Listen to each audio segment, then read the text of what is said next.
শরীরে আসে এবং যদি আমরা আমাদের পরিবেশকে সুন্দর রাখতে পারি, অর্থাৎ এই মশার কামড় থেকে যদি আমরা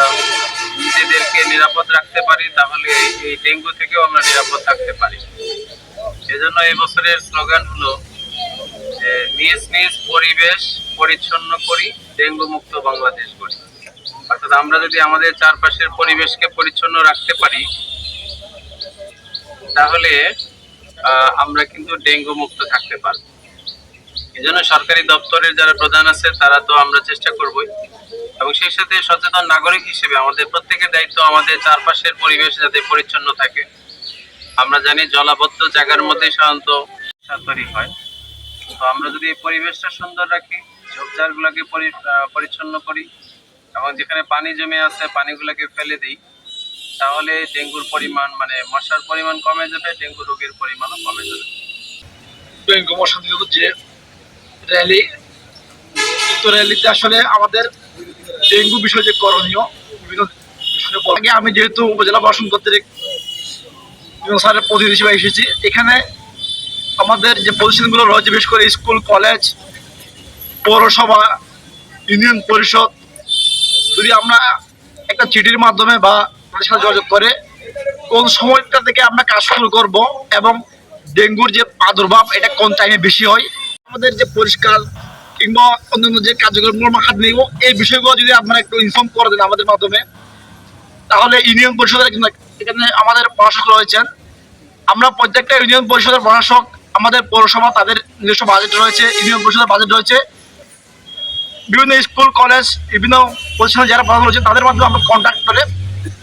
আমাদের যে কার্যক্রমগুলো রয়েছে বিশেষ করে স্কুল, কলেজ, আঙ্গিনা, পৌরসভা, বিভিন্ন ইউনিয়ন পরিষদের ঝোপঝাড় যেখানে পানি জমা থাকে, এই জায়গাগুলো, এই স্পটগুলো আমরা চিহ্নিত করে তারা তাদের এই নিজস্ব উদ্যোগে প্রত্যেকটা প্রতিষ্ঠানের নিজস্ব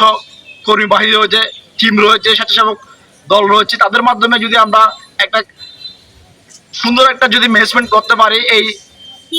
পরিষ্কার কার্যক্রমটা যদি আমরা দিতে পারি, তাহলে আমি মনে করি যে আমাদের বর্ষা মৌসুমের যে ডেঙ্গুর যে একটা প্রাদুর্ভাব থাকে এটা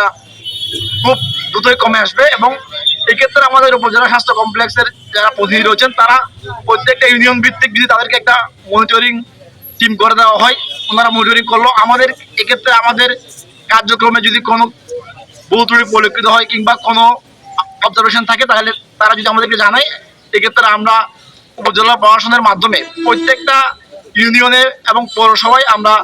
বিশেষ বিশেষ যে ব্যবস্থাগুলো রয়েছে, এই বিশেষ ব্যবস্থাগুলো নিয়ে আমরা এই ডেঙ্গুর যে প্রাদুর্ভাব এটা আমরা কমাতে পারবো। ধন্যবাদ। মশা নিধন করার জন্য নালা বা বিভিন্ন জায়গায় যে মশা তৈরি হতে না পারে, মানে মশার জন্য জন্ম, তাহলে আমাদের ডেঙ্গু থেকে আমরা রক্ষা পাবো। তাছাড়া সার্বিক পরিবেশ আমরা যদি আমরা স্বাস্থ্যগত দিক দিয়ে আমরা ভালো থাকবো, আমরা ডেঙ্গুতে আক্রান্ত হব না। আর ডেঙ্গুতে আক্রান্ত না হলে আমরা সকল দিকেই সুস্থ থাকবো। ধন্যবাদ আমাদের প্রসাদ এই বিষয়ে ধন্যবাদ জানাচ্ছি মধুপুর উপজেলার বিভিন্ন দপ্তরের দপ্তর প্রধান সহ যারা এখানে উপস্থিত আছেন, উপজেলার সচেতন নাগরিক সহ সাধারণ নাগরিকবৃন্দ। নিয়মে পদ্ধতিগতভাবে অথবা ময়লা আবর্জনা থাকলে সেখানে ডেঙ্গুর যে আমরা বলি যে লার্ভা থাকে, ওই লার্ভার কারণে পরবর্তীতে দেখা যায় যে ডেঙ্গুটা বড় হয়। আমরা যদি নিজেরা সচেতন হই, যেমন আমি একটা সাধারণ উদাহরণ দেই, আমি যেহেতু প্রশাসকের